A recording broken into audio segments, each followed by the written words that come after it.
Unemployed people who turn down offers of work, refuse to reapply for appropriate jobs or fail to turn up for mandatory community work will lose their £65 a week job seekers allowance. The measure, including the welfare reform white paper published today, is intended to be in place before 2013 in an effort to cut the bill for JSA, which is claimed by 1.5 million people. It's 3 strikes and you're out, with the allowance removed for 3 months on a first offence, 6 months the second time, and 3 years on the third breach of the new rules. Job centre advisors will have the power to strip errant job seekers of their benefits, and there will be no right of appeal. Those losing income from job seekers' allowance will be able to apply for a hardship allowance worth around £39 to £44 a week, but this is not expected to be available in many cases.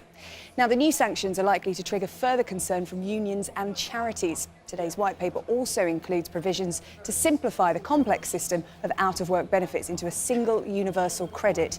The aim to ensure that work pays for everyone. As a political class, we have got this wrong for too long. Our antiquated welfare system has become a complicated and inflexible mess. It has been unable to respond to our evolving job market and the changing nature of our workforce. Society has changed, but the benefit system has failed to change with it. If you can move to a simpler benefit system that improves and makes it easier for people to move from welfare to work, that's obviously a good thing. So we'll obviously look at the detail, but in principle, if they get this right, we'll support them. 2 things to watch out for politically, Charlotte, I would say. The relationship between the Conservatives and the Lib Dems in this coalition government. Certainly, I'm told that already several senior Liberal Democrats have been making representations to the Prime Minister and to Ian Duncan Smith about the rather punitive nature of these reforms. But also interesting to look at the response from the opposition benches. Now, they say they have no problem with the principle of simplifying the benefit system. They certainly have no problem with people being encouraged to get back to work. But as they say, if there are no jobs there, well, what's the point of encouraging people?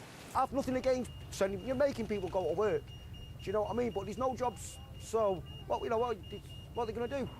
There is a real flaw in the Conservatives' whole approach to welfare to work, which is that without work, it won't work.